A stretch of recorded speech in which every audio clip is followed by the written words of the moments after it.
Prince Alexander stood at the tall windows of Ravenscroft Palace, watching the morning mist roll across the ancient grounds.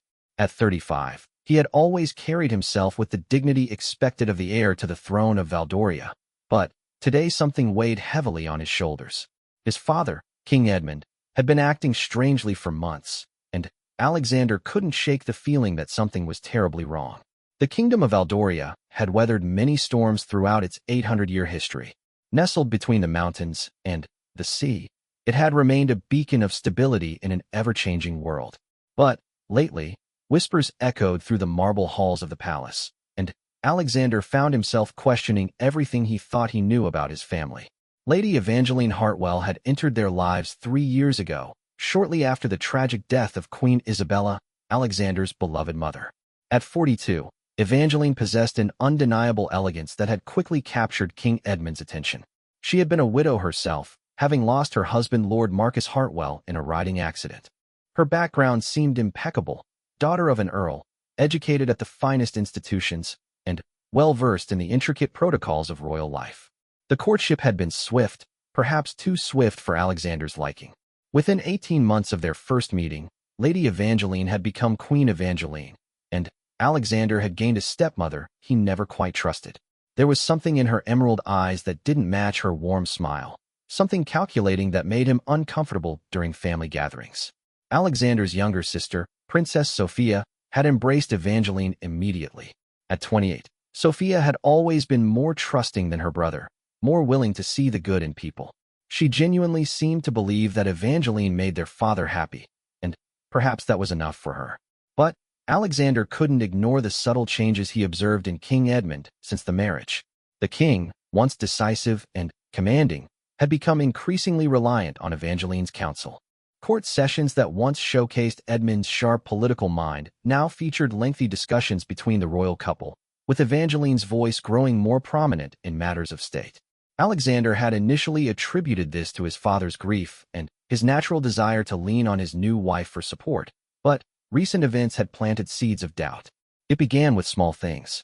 Documents that disappeared from the king's study only to reappear days later, slightly altered. Meetings between Evangeline and foreign dignitaries that weren't recorded in the official court calendar. Phone calls that ended abruptly when Alexander entered a room. Late-night conversations behind closed doors that stopped the moment footsteps approached. The turning point came during a state dinner 3 weeks ago. The ambassador from the neighboring kingdom of Astoria had made a casual comment about certain arrangements that had been made regarding trade agreements. When Alexander later asked his father about these arrangements, King Edmund had looked genuinely confused, claiming he remembered no such discussions. Yet the documents bearing his signature were there in the royal archives. Alexander had begun his own quiet investigation, carefully reviewing court records and financial documents. What he discovered made his blood run cold. Large sums of money had been transferred from the royal treasury to various accounts, all authorized by his father's signature, yet Edmund seemed to have no memory of these transactions. The amounts weren't large enough to bankrupt the kingdom, but they formed a pattern that suggested systematic manipulation. More troubling still were the changes to succession documents that had been quietly filed with the royal council. Subtle alterations that, while not completely overturning traditional inheritance laws, created new provisions that could potentially complicate Alexander's path to the throne. The changes were legal, properly signed, and witnessed, but they represented a significant departure from centuries of tradition. Alexander had confided his concerns to his most trusted advisor, Lord Chancellor Harrison, a man who had served the crown faithfully for 30 years. Harrison's weathered face had grown grave as he listened to Alexander's discoveries. The old man admitted he too had noticed irregularities, but had hesitated to voice his concerns out of respect for the king's new marriage. "Your Highness," Harrison had said in his gravelly voice, "I fear we may be dealing with something far more sinister than we initially imagined. If your suspicions are correct, then the very foundations of our monarchy may be under threat." The weight of this possibility pressed down on Alexander as he continued to stare out at the palace grounds. Gardeners moved like small figures across the vast lawns, tending to the roses that his mother had loved so dearly. Queen Isabella had been the heart of the royal family, and her sudden death from a heart attack had left them all devastated. Alexander couldn't help but wonder now if there had been more to his mother's death than anyone realized. His phone buzzed, breaking him from his reverie. A text message from an unknown number contained only an address and a time. Thornfield Manor, 3 p.m. today. Come alone. You need to know the truth about your stepmother. Alexander's hands trembled slightly as he read the message. Thornfield Manor was an abandoned estate about an hour's drive from the palace, a place that had once belonged to the Hartwell family before falling into disrepair. The coincidence seemed too significant to ignore. As he prepared to leave the palace, Alexander caught sight of Queen Evangeline in the garden, speaking animatedly on her phone. Even from a distance, he could see the tension in her posture, the way she gestured sharply as she spoke. When she noticed him watching from the window, she immediately ended the call and waved up at him with that practiced smile that never quite reached her eyes. Alexander waved back, maintaining the facade of familial warmth while his mind raced with possibilities. Who had sent him that message? What truth were they referring to? And, most importantly, what was Evangeline really planning? As afternoon approached, Alexander made his excuses to avoid the usual family lunch, claiming he needed to review documents for an upcoming state visit. King Edmund barely looked up from his meal, seemingly absorbed in conversation with Evangeline about renovations to the east wing of the palace.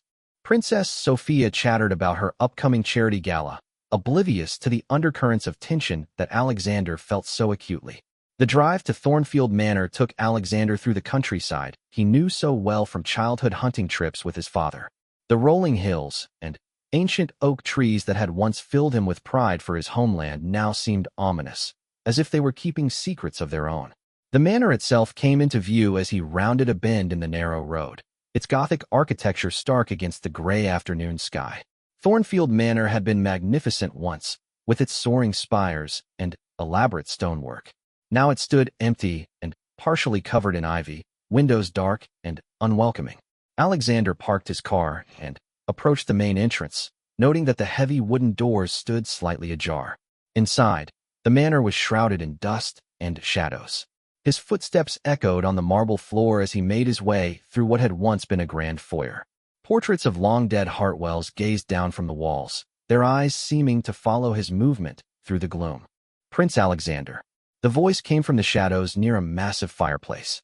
A woman stepped forward, and Alexander's breath caught in his throat.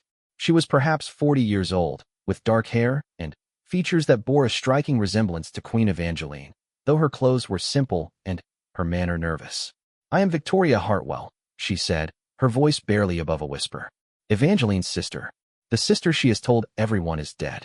Alexander stared at her in shock. According to all the official records, according to everything Evangeline had told the royal family, she had been an only child. Her parents had died years ago, and she had no living relatives. Yet here stood a woman who was undeniably related to his stepmother, alive and clearly desperate to speak with him. "I know you must have questions," Victoria continued, wringing her hands nervously. "But before I tell you everything, you must promise me that you will protect yourself. Evangeline is not who she claims to be, and what she has planned for your family is far worse than you could possibly imagine." The afternoon light filtering through the grimy windows cast long shadows across the floor, and Alexander felt as though he was standing at the edge of an abyss. Everything he thought he knew about his stepmother, about his father's marriage, about the stability of his kingdom, was about to be called into question. "Tell me everything," he said firmly, though his heart was pounding. "I need to know the truth." Victoria nodded, tears beginning to form in her eyes. "It begins with our childhood," she said slowly. "And a plan that Evangeline has been working toward for more than 20 years. A plan that started with the death of your mother." The weight of those words hit Alexander like a physical blow. As Victoria began to speak, revealing secrets that would shake the very foundations of the Valdorian monarchy, Alexander realized that his worst fears had only been the beginning. The woman his father had married, the woman who now shared the throne and had access to all the kingdom's secrets, was something far more dangerous than he had ever suspected. And if Victoria was telling the truth, then everyone Alexander loved was in mortal danger. Victoria Hartwell's hands shook as she pulled a worn leather portfolio from behind a dust-covered chair. The afternoon lights streaming through the broken windows of Thornfield Manor cast eerie patterns across her face, making her resemblance to Queen Evangeline even more pronounced and unsettling. "Our real name isn't Hartwell," she began, her voice gaining strength as she prepared to unburden herself of years of secrecy. "It's Blackwood.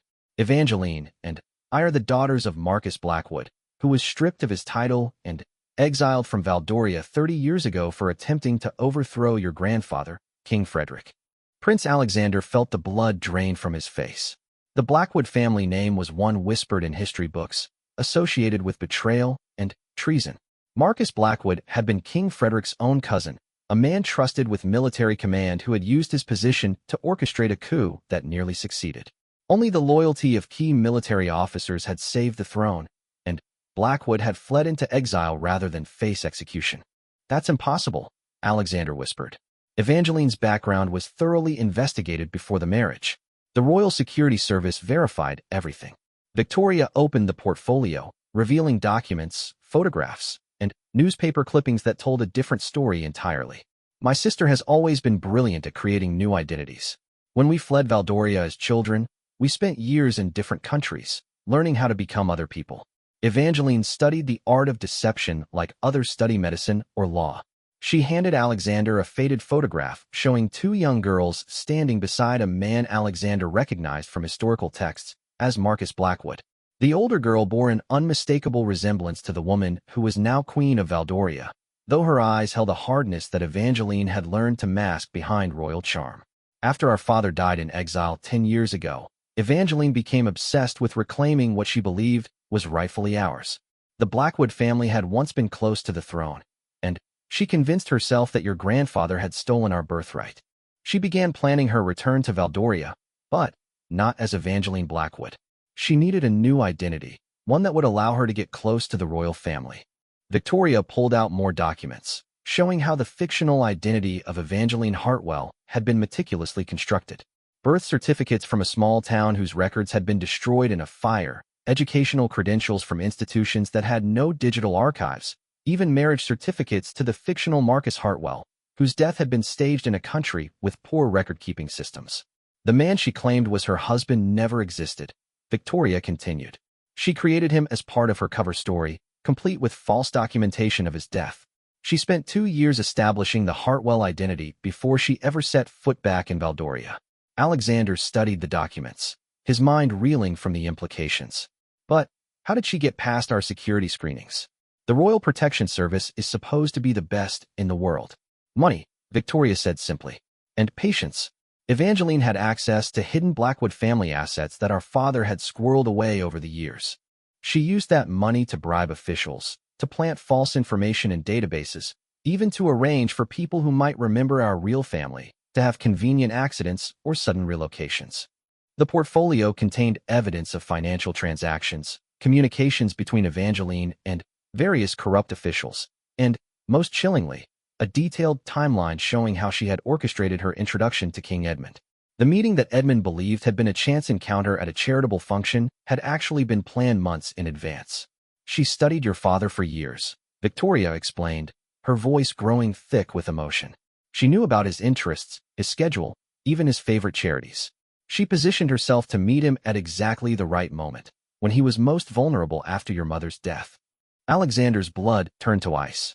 "What do you mean, after Mother's death?" "Mother died of a heart attack. The royal physicians confirmed it." Victoria's eyes filled with tears, and she looked away before continuing. "Queen Isabella didn't die of natural causes, Alexander. Evangeline arranged for her to be poisoned with a substance that mimics the symptoms of cardiac arrest. She had been planning this for years, waiting for the perfect opportunity."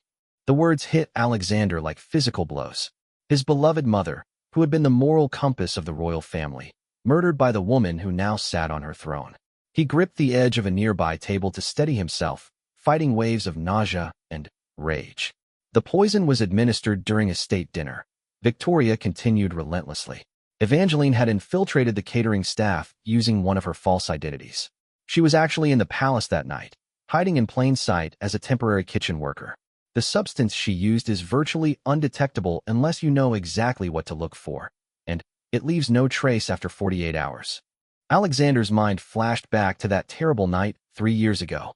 His mother had collapsed during the dessert course, clutching her chest and gasping for breath. The royal physicians had worked frantically, but Queen Isabella had died before they could save her.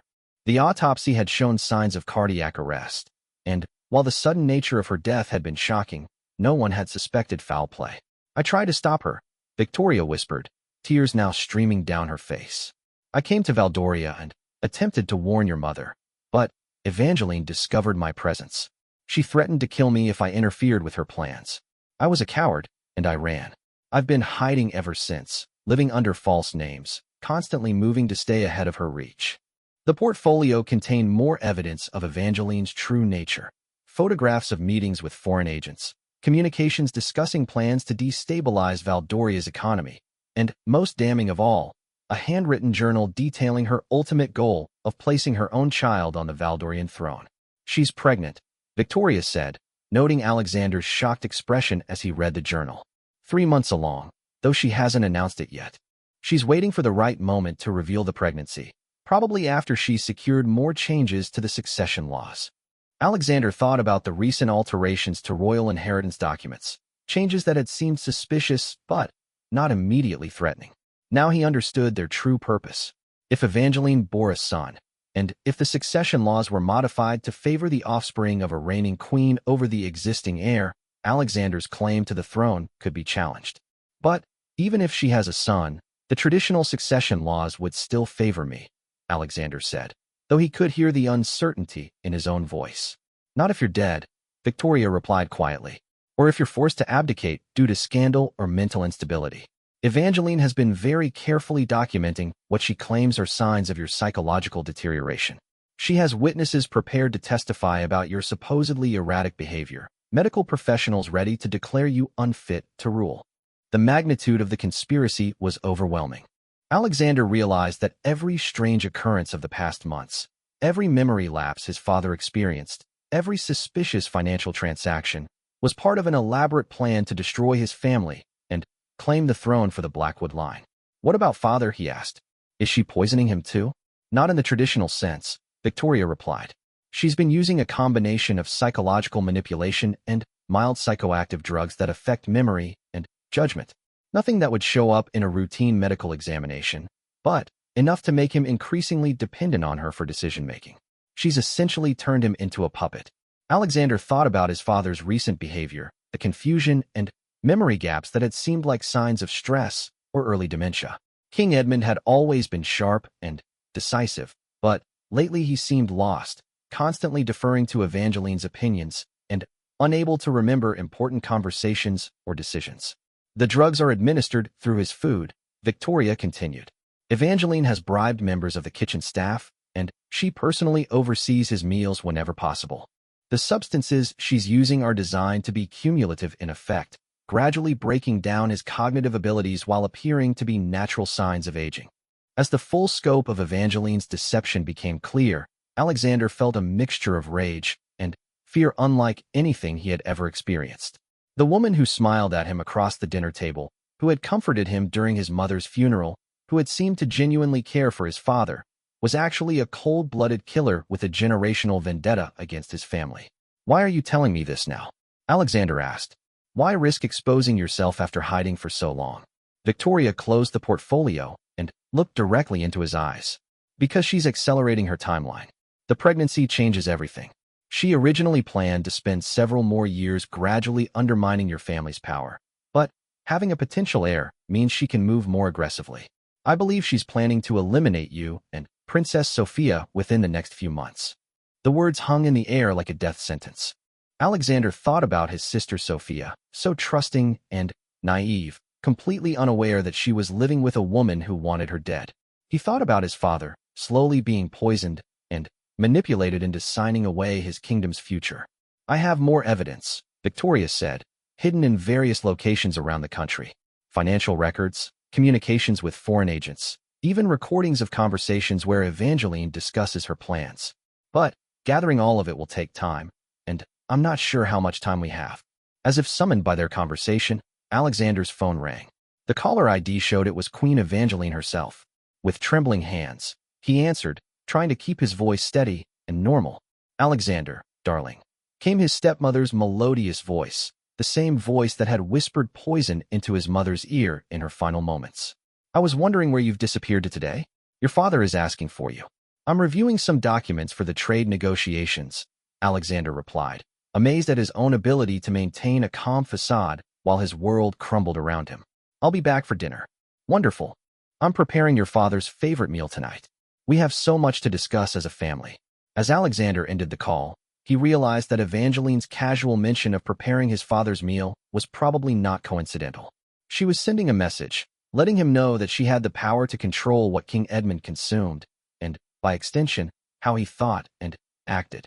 "She knows I'm here," Alexander said to Victoria. "Somehow, she knows we're meeting." Victoria's face went white. "Then, we're both in immediate danger.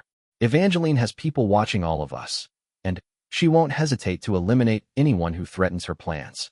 As the shadows grew longer in the abandoned manor, Alexander realized that he was no longer just investigating suspicious behavior. He was fighting for his life, his family's lives, and the future of his kingdom.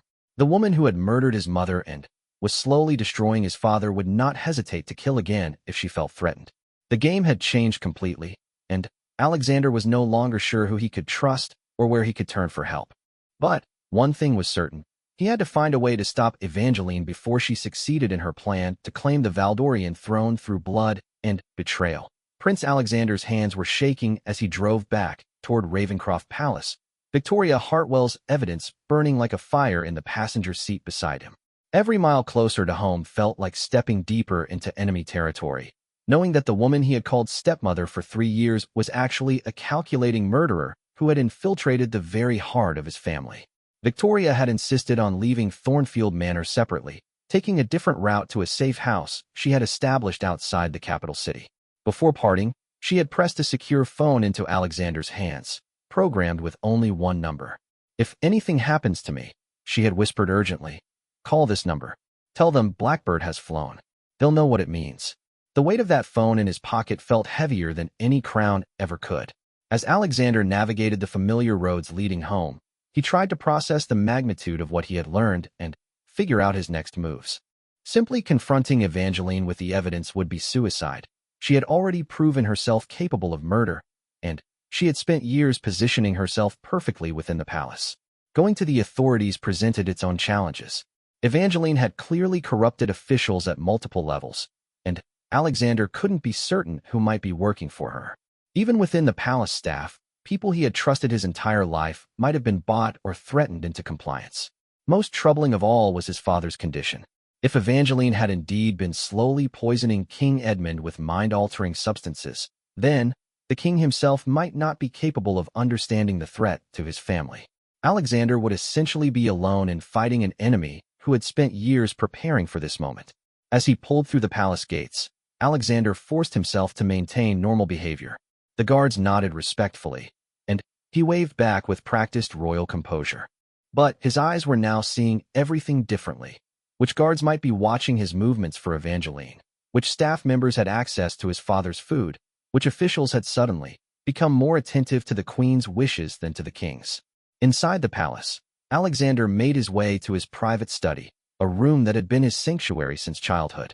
The walls were lined with books his mother had chosen for him, and her portrait hung above the fireplace, Queen Isabella's gentle eyes seeming to watch over him with eternal love. Looking at that portrait now, knowing what had really happened to her, filled Alexander with a rage so pure it threatened to overwhelm his carefully maintained composure. He locked the door and activated the electronic security sweep he had installed years earlier to ensure private conversations couldn't be overheard. Then, he began examining Victoria's evidence more carefully, spreading the documents across his mahogany desk like pieces of a horrific puzzle. The financial records were particularly damning. They showed a network of shell companies and offshore accounts that traced back to hidden Blackwood family assets. Over the past 3 years, millions had been transferred through this network, funding everything from bribery operations to the establishment of false identities. Alexander could see payments to officials in the Immigration Department, the Royal Security Service, even members of Parliament. More chilling were the communications Victoria had intercepted between Evangeline and foreign agents. The Kingdom of Astoria, Valdoria's longtime rival, appeared to be providing support for Evangeline's operation. In exchange for placing a Blackwood descendant on the Valdorian throne, Evangeline had apparently promised to sign treaties that would give Astoria significant economic and military advantages. Alexander's blood ran cold as he read excerpts from these conversations. Evangeline had been feeding information about Valdoria's military capabilities, trade agreements, and diplomatic strategies to enemy agents for years. The woman sharing his father's bed was literally selling state secrets to foreign powers. A soft knock at his study door made Alexander quickly gather the documents and hide them in a secure safe hidden behind his bookshelf. "Come in," he called, after ensuring no evidence remained visible. Princess Sophia entered, her normally bright smile replaced by a look of concern. At 28, his sister possessed their mother's warmth and compassion, but she had also inherited King Edmund's sharp intelligence. Alexander could see that something was troubling her. "Alex, I need to talk to you about something," she said, closing the door behind her and taking a seat in one of the leather chairs facing his desk. "It's about Evangeline." Alexander's heart rate spiked, but he kept his expression neutral. "What about her?" "I overheard a conversation today that doesn't make sense," Sophia continued, lowering her voice instinctively. "I was walking past the morning room when I heard Evangeline talking on the phone. She was speaking in what sounded like a foreign language, but then she switched to English and said something about the timeline being moved up and eliminating obstacles." The fact that his sister had independently noticed suspicious behavior gave Alexander hope that he wasn't losing his mind, but it also meant that Evangeline was becoming careless or desperate. Either possibility suggested that events were accelerating. "Did she see you?" Alexander asked. "I don't think so, but, Alex, there was something in her tone that scared me. She sounded nothing like the warm, caring woman we know. Her voice was cold and calculating. I've been thinking about it all day, and I can't shake the feeling that something is very wrong." Alexander weighed his options carefully. His sister deserved to know the truth, but involving her would put her in even greater danger. On the other hand, if Evangeline was indeed planning to eliminate obstacles, Sophia was already in mortal peril whether she knew it or not. "Sophia, I need you to listen to me very carefully," Alexander said, moving to sit beside her. "What I'm about to tell you will sound impossible, but I need you to trust me completely." Over the next hour, Alexander carefully revealed everything he had learned, showing his sister copies of the most crucial evidence, while keeping the originals safely hidden. Sophia's face went through a range of emotions: disbelief, horror, rage, and, finally, a steely determination that reminded Alexander of their mother's strength. "Mother," Sophia whispered when Alexander explained the truth about Queen Isabella's death. Tears streamed down her face, but her voice was steady. "That monster killed our mother and then comforted us at her funeral. We have to be very careful," Alexander warned. "Evangeline can't know that we're aware of her true identity. If she suspects we've discovered the truth, she'll accelerate whatever timeline she's working on." Sophia wiped her tears and looked directly at her brother with fierce resolve. "What do we do? We need more evidence, and we need allies we can absolutely trust. But, most importantly, we need to protect Father without letting Evangeline know what we're doing." They spent the next 2 hours developing a careful plan. Sophia would begin monitoring Evangeline's communications and movements, using her position within the palace to observe behavior that might seem suspicious to an outsider. Alexander would work on building a case that could be presented to trusted officials outside the palace, people whose loyalty to the crown predated Evangeline's arrival. Most critically, they needed to find a way to stop Evangeline from continuing to drug their father without alerting her to their knowledge. Alexander had noticed that the king's confusion was always worse after meals, which supported Victoria's claim that the psychoactive substances were being administered through food. "I can work with Chef Morrison," Sophia suggested. "He's been with our family since we were children, and he's always been completely loyal. If I tell him that Father has been having digestive issues and ask him to prepare special meals, he won't question it."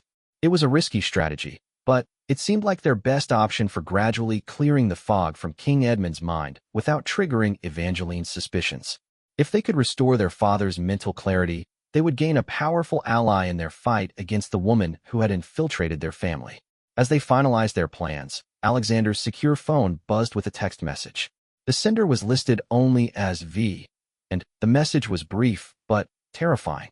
"She knows about our meeting. Get out now." Before Alexander could fully process the implications, the lights in his study went out. Emergency lighting kicked in a moment later, bathing the room in an eerie red glow. Through the windows, they could see that the power outage affected the entire east wing of the palace. "That's not a coincidence," Alexander said grimly, moving toward the window to assess their situation. "Evangeline is making her move." From their vantage point on the second floor, they could see figures moving through the palace gardens, too many figures for normal security protocols. Some appeared to be foreign operatives rather than royal guards, and they were positioning themselves around the building in a pattern that suggested a coordinated operation. "They're surrounding the palace," Sophia observed, her voice remarkably steady despite the circumstances. "She's not just planning to kill us. She's planning to take control of everything tonight." Alexander realized that they had underestimated Evangeline's timeline completely. Rather than waiting months to eliminate potential threats, she had apparently decided to execute a full coup attempt. The pregnancy Victoria had mentioned was probably being used as justification for immediate action, protecting the future heir from dangerous elements within the royal family. "We need to get to father," Alexander said, checking the weapons safe he kept hidden in his study. "If she's moving tonight, she'll want to control him completely before announcing whatever story she's concocted to justify our deaths." As if summoned by their conversation, they heard familiar footsteps in the hallway outside Alexander's study. Queen Evangeline was approaching, and she wasn't alone. Multiple sets of footsteps suggested she had brought guards or operatives with her. "Alexander, Sophia," came Evangeline's voice through the door, still maintaining that warm, maternal tone that now sounded utterly sinister. "I know you're both in there. We need to have a family discussion." The siblings looked at each other with grim determination. They both understood that opening that door would mean walking into a trap, but they also knew that their stepmother wasn't going to simply leave if they refused to respond. "There's something I need to tell you both about your mother," Evangeline continued, her voice taking on a subtle edge. "About how she really died, and why it was necessary for the future of Valdoria." Alexander felt Sophia tense beside him. Evangeline was essentially confessing to murder, which meant she had no intention of allowing either of them to leave this room alive. The endgame was finally beginning, and everything they had worked for, everything their family had built over 8 centuries, hung in the balance. "Come out, children," Evangeline called sweetly. "It's time to learn the truth about your family's legacy, and about the new future I'm building for Valdoria."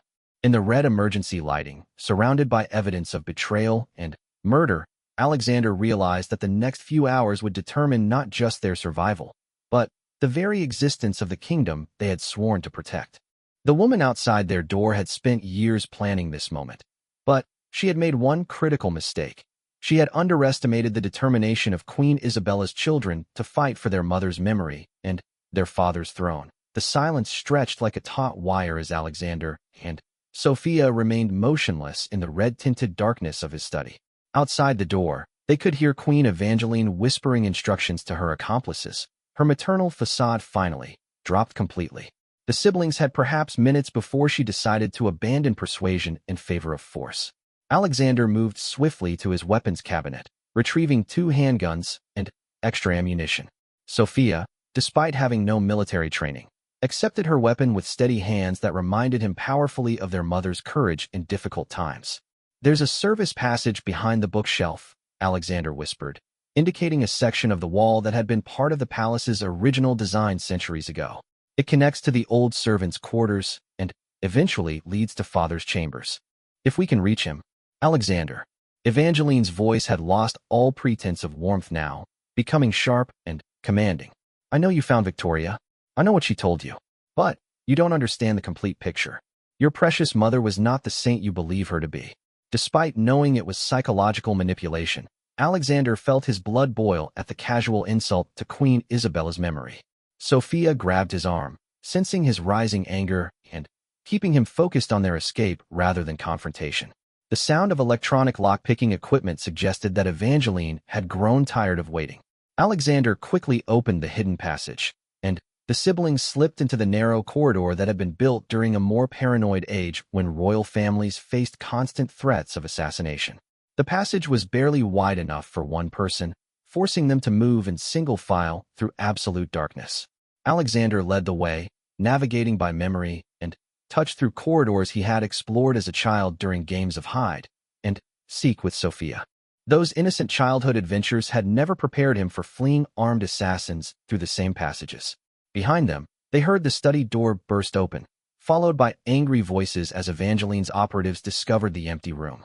The queen's cursing was distinctly unroyal, peppered with profanity in what sounded like the Asturian dialect Alexander had heard in intercepted communications. The passage system was more extensive than most people realized, connecting virtually every important room in the ancient palace. Alexander's destination was King Edmund's private chambers, but reaching them required navigating through sections that passed perilously close to areas where Evangeline's people might be stationed. As they moved through the dusty corridors, Alexander's mind raced with plans and contingencies. Even if they reached their father safely, King Edmund's compromised mental state meant he might not understand the danger or might even refuse to believe his beloved wife was a traitor and murderer. The psychoactive drugs in his system had made him increasingly dependent on Evangeline's guidance and affection. 20 minutes of careful movement brought them to a passage that ran behind the king's bedroom. Through a concealed observation panel, Alexander could see into the chamber where his father sat in his favorite chair, looking confused and distressed. King Edmund appeared to be trying to remember something important, his face creased with the effort of focusing his drug-addled thoughts. More concerning was the presence of two men in dark clothing who were clearly guarding the king rather than protecting him. They wore the uniform of royal security, but Alexander didn't recognize either of them, suggesting they were part of Evangeline's infiltration network. "We need a distraction," Sophia whispered. "Something to draw those guards away so we can get to father." Alexander checked his watch. In 30 minutes, the palace's automated fire safety system would conduct its weekly test, temporarily activating alarms throughout the building. If they could trigger an early test from the central control panel, the resulting chaos might provide the cover they needed.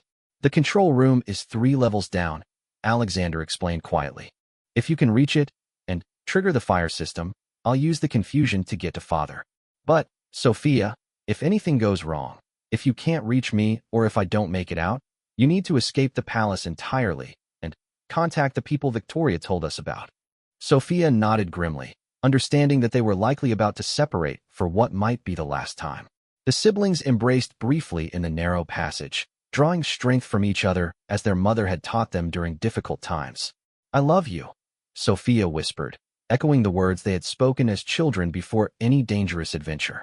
"I love you too," Alexander replied, watching his sister disappear into the darker depths of the passage system. Alone now, Alexander positioned himself at the observation panel and waited for the chaos his sister would hopefully create.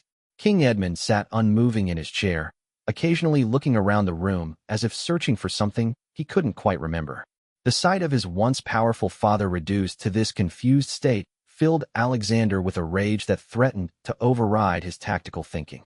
The fire alarms began shrieking exactly 28 minutes later, filling the palace with their urgent wail.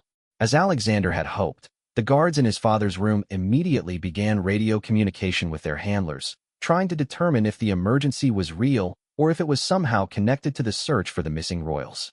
During their moment of distraction, Alexander slipped from the passage into King Edmund's chamber. His father looked up with startled recognition, though his eyes still held the glazed quality that indicated ongoing chemical influence. "Alexander? What's happening? Why are the alarms sounding?" "Father, listen to me very carefully," Alexander said, kneeling beside the king's chair and speaking urgently but quietly.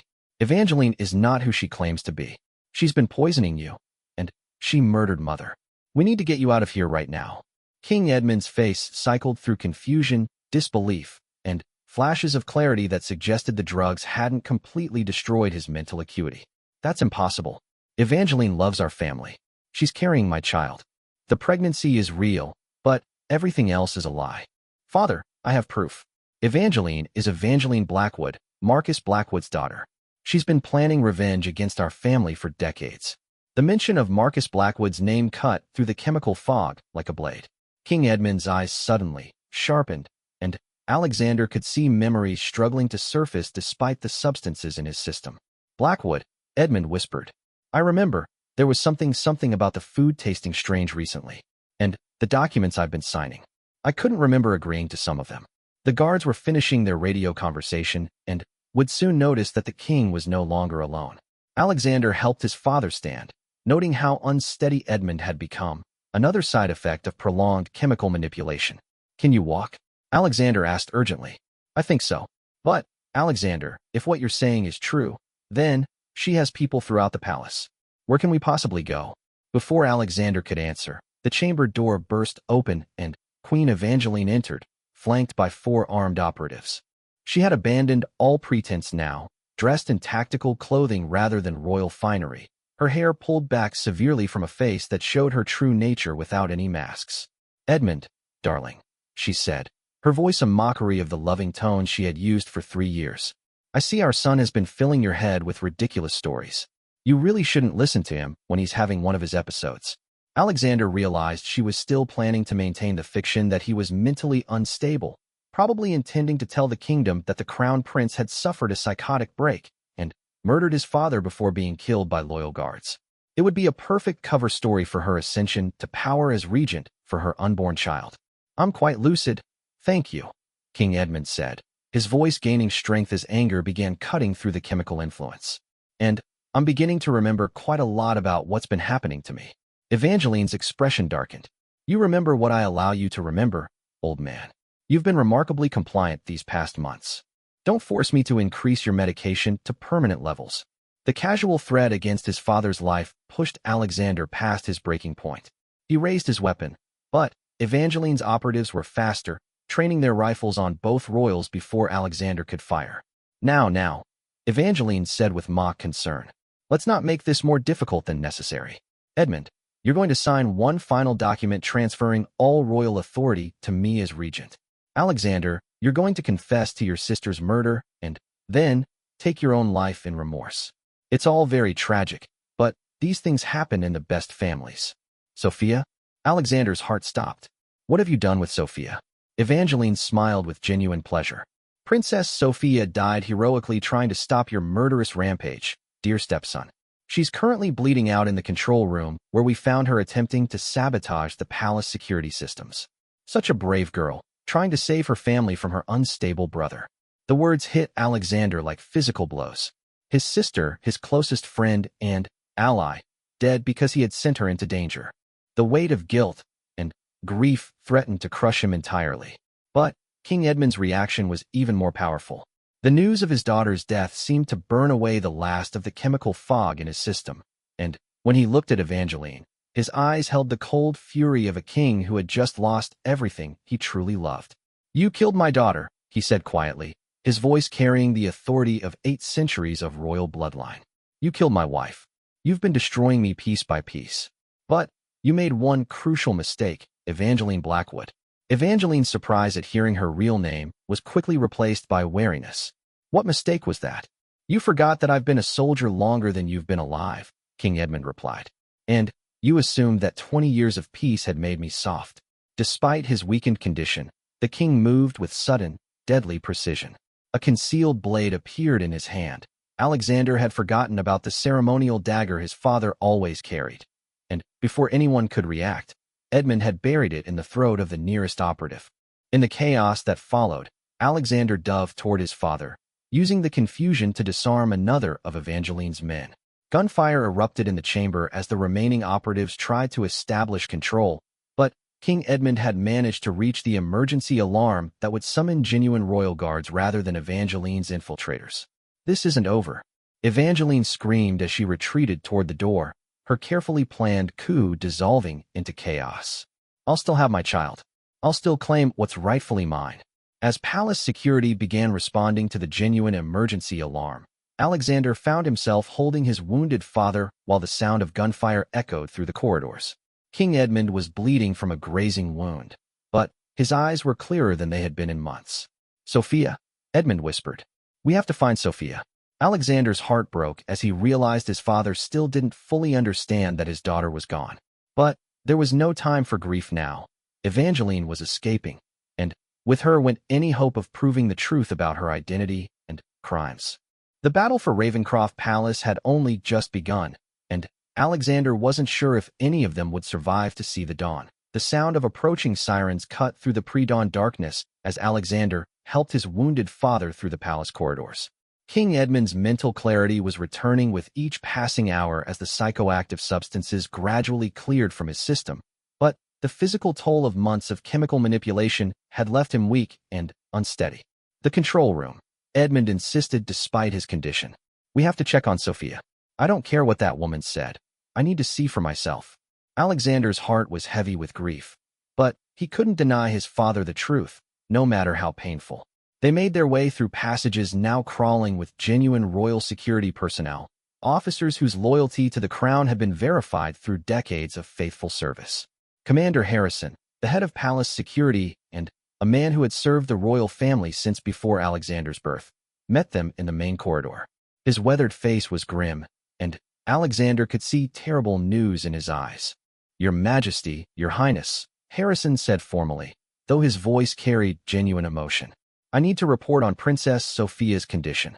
King Edmund steeled himself for the worst, but Alexander could see the desperate hope still flickering in his father's eyes. The loss of Queen Isabella had nearly destroyed Edmund's spirit. Losing Sophia too might finish what Evangeline's drugs had started. "She's alive," Harrison continued, and Alexander felt his knees nearly give out with relief. "Severely injured, but alive. She's being airlifted to the Royal Medical Center now. The injuries are serious, multiple gunshot wounds, but the physicians believe she'll survive." The weight that had been crushing Alexander's chest since Evangeline's announcement suddenly lifted, replaced by a fierce determination to see this through to the end. His sister was alive, his father was recovering, and now it was time to finish what Evangeline had started. "What about the Queen?" King Edmund asked, though he spoke the title with obvious difficulty. "Gone," Harrison replied.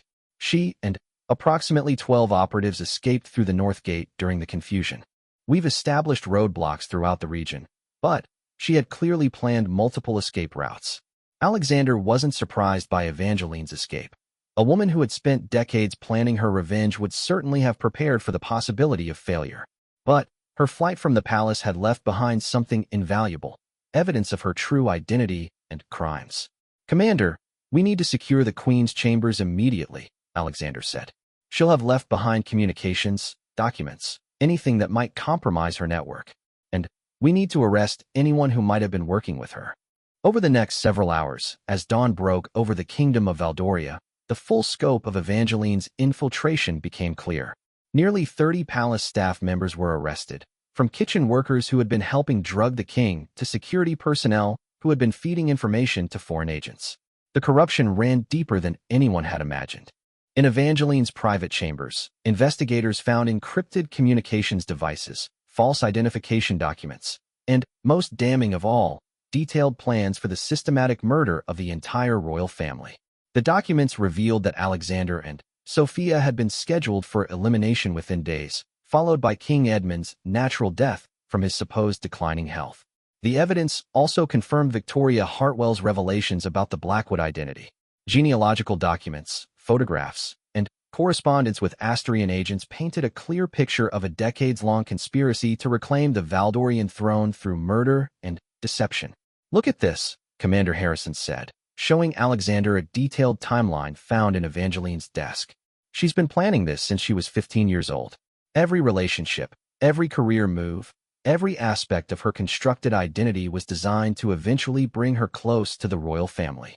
The most chilling discovery was a medical report confirming Evangeline's pregnancy, along with detailed plans for raising her child as the rightful heir to the throne. She had intended to rule as regent until the child came of age, effectively establishing a new royal dynasty built on murder and betrayal. 3 days after the attack, Alexander sat beside Sophia's hospital bed in the Royal Medical Center. His sister was pale and weak, but her spirit remained unbroken. The bullets had missed her vital organs, and the physicians were optimistic about her recovery. "Any word on Evangeline?" Sophia asked, her voice still weak but determined. "Intelligence services across 3 countries are searching for her," Alexander replied. "But she's had years to establish safe houses and false identities. It could take time. She's still carrying father's child," Sophia pointed out. "That gives her a claim to legitimacy, especially if she can spin the story to make us look like the aggressors." It was a concern that had been weighing heavily on Alexander's mind. Evangeline's escape meant she retained the ability to wage a propaganda war, potentially convincing foreign powers that she was the victim of a palace coup rather than a failed assassin. King Edmund entered the hospital room, moving slowly but with restored dignity. The removal of psychoactive substances from his system had been remarkable. Within 48 hours, he had regained much of his former sharpness and authority. The physical damage would take longer to heal, but his mind was clear. "I've been in communication with the Prime Minister and Parliament," Edmund announced. "We're going to tell the kingdom the complete truth about what happened. Everything." The people deserved to know that their royal family was infiltrated by foreign agents. It was a risky decision. Royal scandals had toppled monarchies before, and the revelation that the king had been manipulated and that the queen was a foreign assassin could destabilize the entire kingdom. But Alexander understood his father's reasoning. Transparency was the only way to rebuild trust and legitimacy. "What about the baby?" Sophia asked quietly. King Edmund's face grew troubled. Despite everything Evangeline had done, the child she carried was still his biological offspring, conceived during a time when he believed he was in a loving marriage. The moral and legal implications were staggering.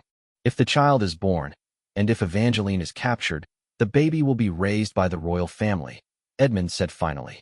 An innocent child cannot be held responsible for its mother's crimes. But any claim to succession will be carefully examined by Parliament and the courts. A week later, Alexander stood before a gathering of international media in the palace's Great Hall. The decision to go public with the complete story had generated worldwide attention, and representatives from dozens of news organizations had traveled to Valdoria to cover what was being called the royal conspiracy story. "Ladies and gentlemen," Alexander began, his voice steady despite the magnitude of what he was about to reveal.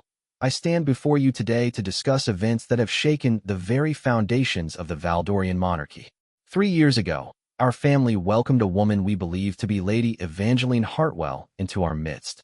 We now know that this woman was actually Evangeline Blackwood, daughter of Marcus Blackwood, who was exiled for treason 30 years ago." The revelation sent shockwaves through the assembled journalists, but Alexander continued methodically through the evidence. He detailed the murder of Queen Isabella, the systematic drugging of King Edmund, the financial corruption, and the planned assassination of the royal family. He showed documents, played recorded conversations, and presented medical evidence of the chemical manipulation. "The woman who stood beside my father at state functions, who comforted our family during times of grief, who wore the crown of Valdoria, was actually a foreign agent working to destroy everything our kingdom represents," Alexander concluded. She nearly succeeded. Only the courage of individuals willing to risk everything for the truth prevented the complete collapse of our constitutional monarchy. The international response was immediate and overwhelming. The Kingdom of Astoria found itself facing sanctions and diplomatic isolation as evidence of their support for Evangeline's operation became public. Several high-ranking officials in other countries resigned when their connections to the conspiracy were revealed. But, most importantly for Valdoria, the transparency worked. Rather than losing faith in their royal family, the citizens rallied around King Edmund and his children. The attempted destruction of their monarchy had actually strengthened their resolve to preserve their democratic traditions and constitutional freedoms. 2 months after the attack, as autumn painted the palace grounds in brilliant colors, Alexander received a secure phone call that he had been expecting. Intelligence services had located Evangeline Blackwood in a safe house in Eastern Europe, where she had given birth to a son. "She's agreed to surrender," the intelligence officer reported, "but only if she can negotiate terms for her child's future. She wants guarantees that the baby will be raised as a member of the royal family." Alexander looked out at the gardens his mother had loved, where Queen Isabella had taught him about duty, honor, and forgiveness. Even now, faced with the woman who had murdered his mother and nearly destroyed his family, he could hear Isabella's voice reminding him that justice must be tempered with mercy, especially for the innocent. "Tell her we accept," Alexander said quietly. "The child will be raised with love and honor, as our mother would have wanted. But Evangeline Blackwood will face trial for her crimes." As he ended the call, Alexander reflected on how much had changed since that morning when he first suspected something was wrong. His family had been tested in ways they never could have imagined, but they had emerged stronger and more united than ever.